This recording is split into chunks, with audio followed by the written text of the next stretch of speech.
د خوښې واده یا لو میرج سم کار دی که غلط؟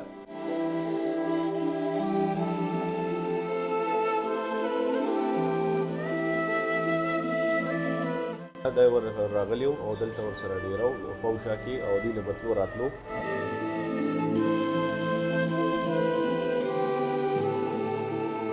دیر کالونه کې په لو میرج یا د خوښې په واده باندې یو ښځه او خاوند قتل شوي دي.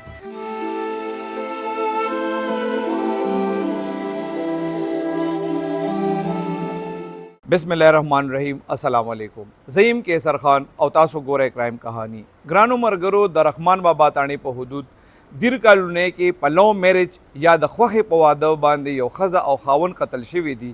د دې واقعې ټول تفصیل تاسو له درکوم. دې ټیم کې به خبرې کوو ایس ایچ او تانا رحمان بابا اعزاز عالم خان سره. راځئ موږ سره اوسئ. اعزاز عالم خان بیګا چې کوم دا ډبل مرډر واقع شوی د دیر کالونه کې، د دې واقعې لږ تفصیل راته ووایئ. بسم الله الرحمن الرحیم. دا 3:45 بجې پولیس ته اطلاع وشوه چې دغه ځای کې غفور آباد دیر کالونه کې ډبل مرډر شوی دی. پولیس چې موقع له لارو ریسپونډ وکړو نو هلته دوه لاشونه پراته وو، یو د زنانه یو مردانه و.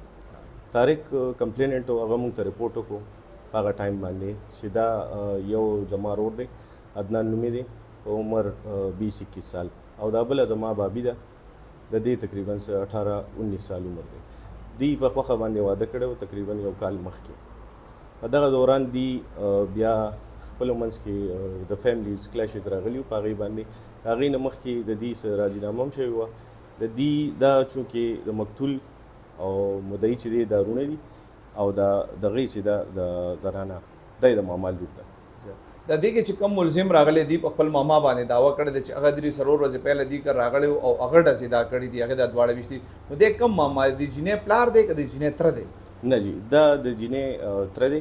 د دې جینۍ پلار دې سره راضینامه شوی وه څو ورځې مخکې. خبرې داسې اورو چې د دې سره راضینامه شوی وه، خو دا یې دغه بل ماما چې کوم دی کشر د سردار نومې دی، دا هغه دا کار کړی دی. دا چې کوم ملزم دی دی هم دلته پېښور کې اوسېږي که دی بل چېرته اوسېږي؟ نه جی، دی یو میاشت دوه مخکې راغلی، دلته سیټل شوی دی او همدې کار دپاره راغلی و. دې ته اوړېدو او بیا یې دغه وقوع سرزد کړی وي. دی وایي چې یاره لکه مطلب دی پې نه پوهي، دی خو روغه شوې وه، نو په دې تره باندې هم د دې شک نه راتله. وایي چې یاره دې څه پیسې میسې هم د اختر د کپړو ورکړه. دا څنګه خبره؟ بلکل همدغسې خبره ده. دی ور راغلی او دلته ورسره ډېره خوشا کې او دی له بتلو راتلو، ښه 15 ورځې پس په ورکه راتلو ښه ناسته پاسته یې ورسره دي ښه ډاډه کړي.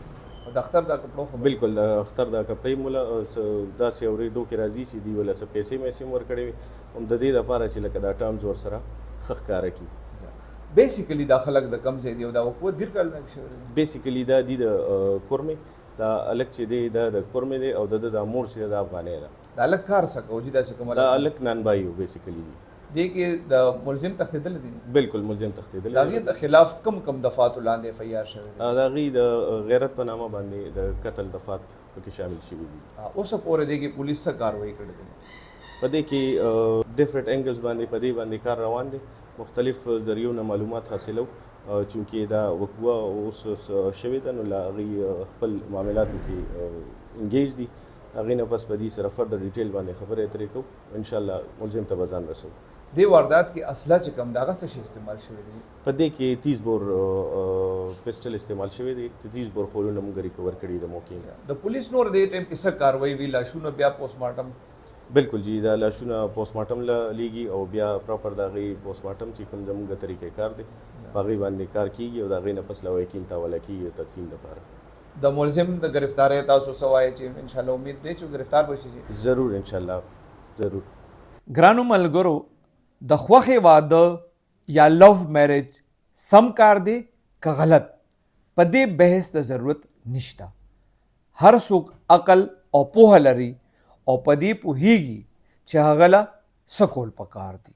خو که موږ د تیرې لږې مودې اعداد و شمار ته نظر وکړو نو دا خبره به معلومه شي چې د صوبې دارالحکومت یعنی پېښور کې د کور نه تښتېدو، طلاق یافته ښځو سره واده یا د لو میرج څه نتیجه راوتې ده. 2 کیسز خو داسې وو چې هلته خپلو مامیګانو سره مقتول او یو ملزم واده کړی و. دغه واقعاتو کې یو د ټاون تاڼې په حدود کې شوې وه او بله د انقلاب تاڼې په حدود کې رپورټ شوی وه.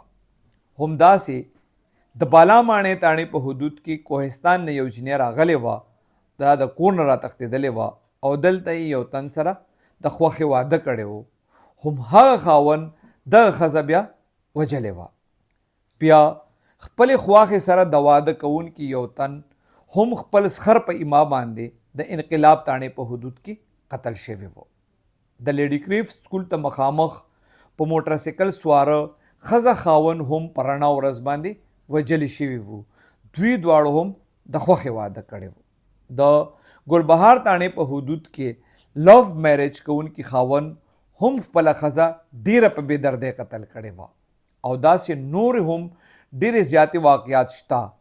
بهرحال دا سلسله بیا هم جاری ده او د داسې خبرونو عام کېدو نه باوجود هم یو طرف ته خلک څه عبرت یا سبق حاصلولو نه ډډه کوي، نو بل طرف ته پولیس هم د ملزمانو گرفتاری کې څه خاص کامیابی نه ده ترلاسه کړې.